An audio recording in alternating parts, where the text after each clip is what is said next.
So, hello guys and welcome to my Inktober'19 episode 2.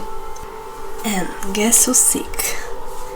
Just the perfect start, right food, right away.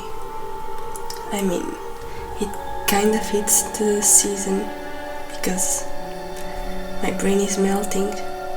It's running out of my ears, and my nose and my eyes, so that's pretty disgusting. It totally fits the season. Yeah. Oh well. So I hope you don't mind my voice, but it is what it is. At least you don't have to deal with my voice the entire day, and I do. So that's a nice way to put it. Oh well, so today I'm just gonna do a very simple drawing of a witch because I haven't drawn in a long time and I kinda need to get back into it, and let's not make it too difficult. So I'm just gonna draw a witch, simple pose, not many details, just a very simple portrait, and I hope you enjoy it. Anyway, let's talk a bit about Halloween. So, I don't know if you knew, but there were those guys like many years ago who had a festival at the end of the harvest season. So it was like you would have the harvest season, right? Like summer and spring, and then you would have the death season, something like that. So they would have this festival on November 1st, which would be like, let's celebrate for everything we did harvest this year. Let's be thankful, blah blah blah. Because there was this passage from the season of life to the season of death. There was a very thin line on that day between the world of the dead and the world of the living. So they believed that the ghosts walked the earth that day, and they did many things to keep the dead away from the living. They would use a lot of fire and they would wear masks because they thought that the ghosts could not tell that a person with a mask was living, so the ghost would not hurt that person. And that's how the mask thing came on. So we have All Saints' Day, November 1st, which was called Hallow Mass, which means Holy Mass, like the day of the saints, of the holy. And we would have the Hallows' Eve, which was the 31st of October. And Hallows' Eve basically turned into Halloween, so that's why the day is called Halloween. About witches, well, they are kinda the queens of Halloween. They represent all that power and magic and blah blah blah. So they're my favorite creatures because, yeah, I wish I could be a witch. And they were believed to bring all kind of bad stuff. So storms, accidents, diseases, they were blamed for everything. And obviously they believed that certain people were witches. Or maybe like they didn't really believe it, but they wanted an excuse to kill certain people or to blame certain things on certain people, you know. People suck.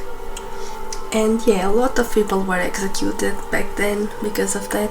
And well, witches were anyone who did witchcraft, and most of them, like, it could be a man, a woman, or even a child, but most of them were believed to be women.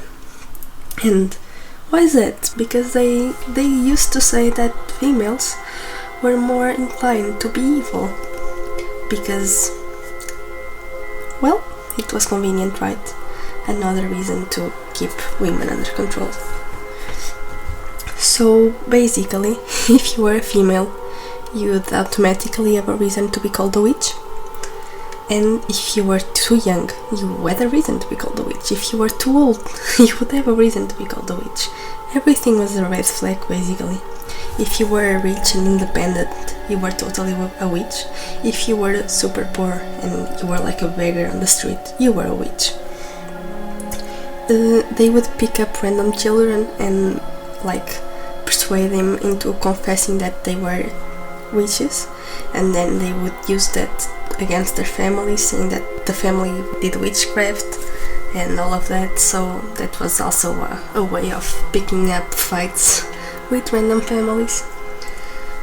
And for example, if you couldn't have kids, it would be because another woman who had too many kids did a curse on you. So if you were a woman with no kids, that would be because another woman did witchcraft on you and cursed you to steal that fertility from you, kids that were supposed to be yours. So that girl was a witch. But if a woman had like several kids and problems in the house, in the family, or anything in general, a woman with no kids would be pledged guilt because she was a witch and she was envious that the other woman could have kids, so she would curse that woman. So you see, everything was like not really well thought. You could be a witch for any reason. Another thing, if you had more than one female friend and you all gathered together to hang out, you would be doing witchcraft. If you had a short temper or you were rebellious or just having an opinion, you know, if you spoke up your mind, you'd be called a witch. If you knew anything about medicine, you'd be called a witch. One way to prove that a person was a witch would be to put that person in front of a large group of people and the person would have to read the Bible. But back then most people were literate, so that's a very, you know, convenient way to put things as well. And they would also make women go, like, push them underwater, and if they could swim back to the surface, because obviously they would try to, they would be considered witches, because if you knew how to swim, you were a witch. So either you would die underwater, drowned, or you would come back to the surface and be killed. Very nice, very nice.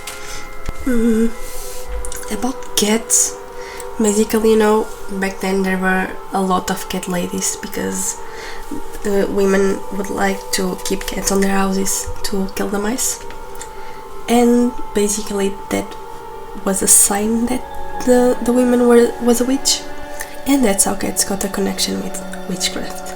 Also, the broom was supposed to be used to hide the wands, so basically if you walked around with a broom, you'd have your wand right there, right next to you. And the witches' hats, they were like on that triangle form. There are two explanations. One is because it resembles a horn, like the devil's horn, something like that. And the other is just because the fashion of the time was like that, you know, those pointy big heads, really ugly. But oh well, fashion is fashion, let's not judge. But yeah, I hope you enjoyed the rest of the video. I hope this was interesting for you, and I'll see you tomorrow. Bye bye.